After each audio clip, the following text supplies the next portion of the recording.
the 45th President of the United States, Donald J. Trump.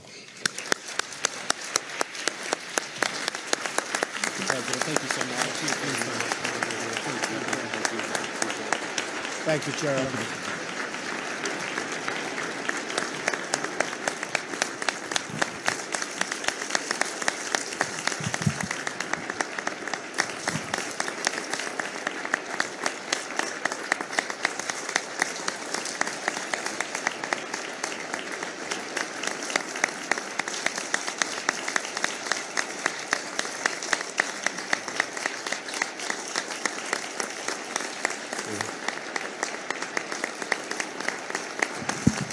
Thank you very much, and thank you, Randy, for that very kind introduction. I want to thank you and Congressman Charlie Crist for serving as co-chairs this year.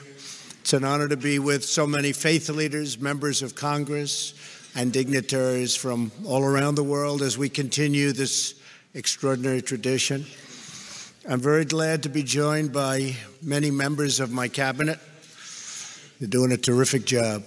I want to extend our appreciation to the First Lady of Rwanda for leading the opening prayer. Thank you. Thank you very much.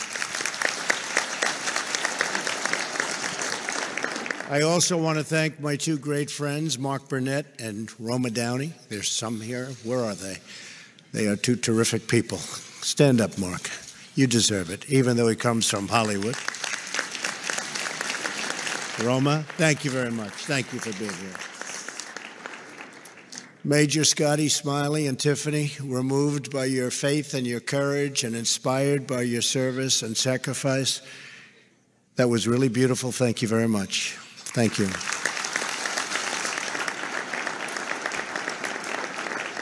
And to my friend and everybody's friend, Steve Scalise, we are so glad to have you with us today. Your presence reminds us of Jesus' words, the book of Matthew, with God, all things are possible. You are fantastic. You really are, Steve. Fantastic man.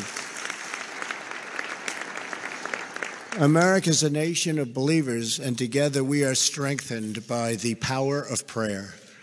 This morning, our hearts are full of gratitude as we come together for the 66th Annual National Prayer Breakfast. But our hearts are also saddened by the absence of the co-founder of this wonderful breakfast who passed away last year, Doug Coe, who everybody loved.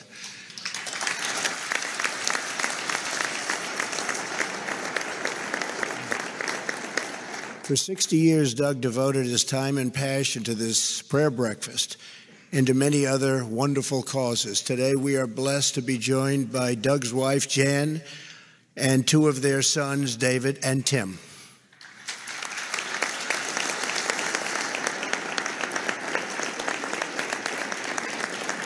Thank you.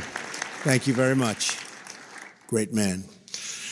I want to thank you for carrying on Doug's legacy also and bringing our nation together in prayer. You are indeed carrying on his great legacy. Each year, this event reminds us that faith is central to American life and to liberty. Our founders invoked our Creator 4 times in the Declaration of Independence. Our currency declares, "In God we trust."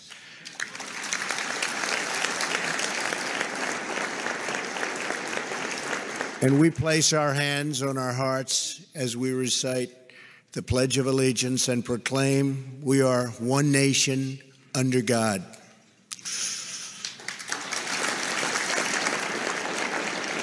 Our rights are not given to us by man. Our rights come from our Creator.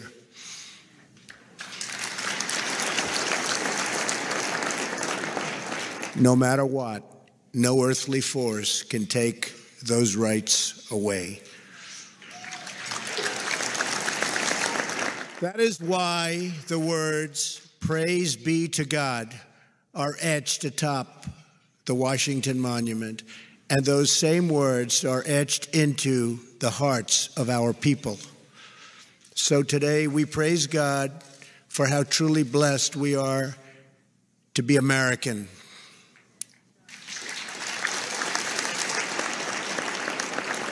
Across our land, we see the splendor of God's creation.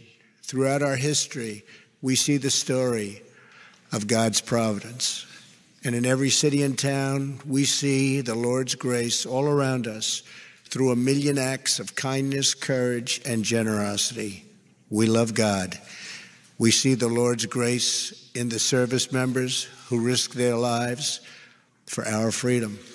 We see it in the teachers who work tirelessly for their students and the police who sacrifice for our communities, and sacrifice they do.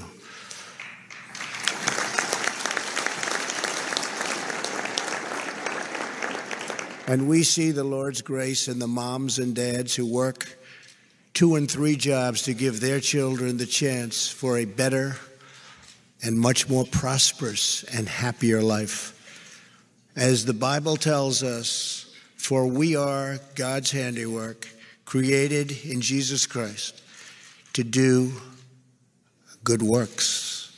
America's heroes rise to this calling. In their selfless deeds, they reveal the beauty and goodness of the human soul. When catastrophic hurricanes struck, first responders and everyday citizens dove into rushing waters to save stranded families from danger, and they saved them by the thousands. Neighbors opened their homes to those in need of food, clothes, shelter.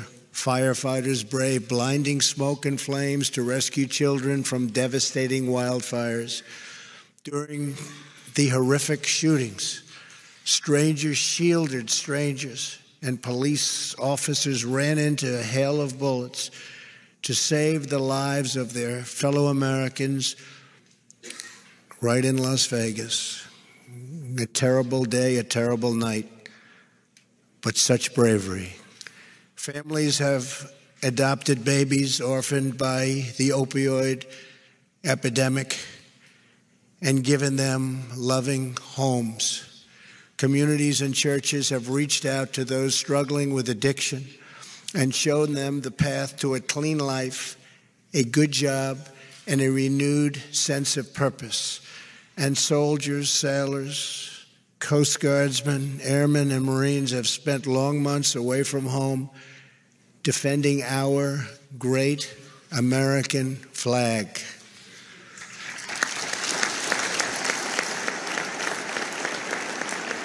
All we have to do is open our eyes and look around us, and we can see God's hand.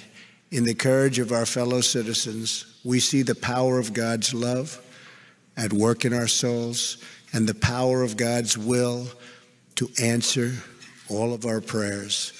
When Americans are able to live by their convictions, to speak openly of their faith, and to teach their children what is right, our families thrive, our communities flourish, and our nation can achieve anything at all.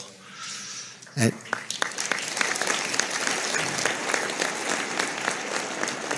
together as Americans, we are a tireless force for justice and for peace. We have witnessed this truth over the past year. For years, ISIS had brutally tortured and murdered Christians, Jews, religious minorities, and countless Muslims. Today, the coalition to defeat ISIS has liberated almost 100% of the territory just recently held by these killers in Iraq and all throughout Syria.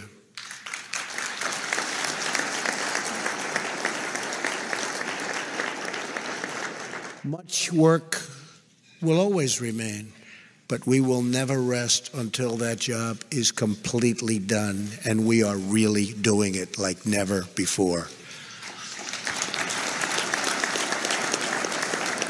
We know that millions of people in Iran, Cuba, Venezuela, North Korea, and other countries suffer under repressive and brutal regimes. America stands with all people suffering oppression and religious persecution. Last week, during the State of the Union, the world was inspired by the story of a North Korean defector, Mr. Ji Sung-ho, who is now back in South Korea. before his escape, when Sung Ho was being tortured by North Korean officials, there was one thing that kept him from losing hope. Over and over again, he recited the Lord's Prayer. He prayed for peace, and he prayed for freedom. And now, as you know, Sung Ho is free and a symbol of hope to millions of people all around the world.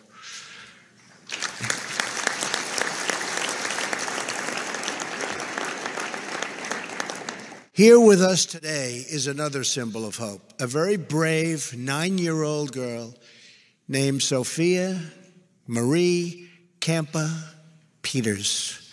Sophia suffers from a rare disease that has caused her to have many strokes. At one point, the doctors told Sophia that she would not be able to walk. Sophia replied, "If you're only going to talk about what I can't do, then I don't want to hear it. Just let me try to walk." She tried, and she succeeded. And one of her doctors even told her mom, and they're right here in the front row where they should be, this little girl has God on her side.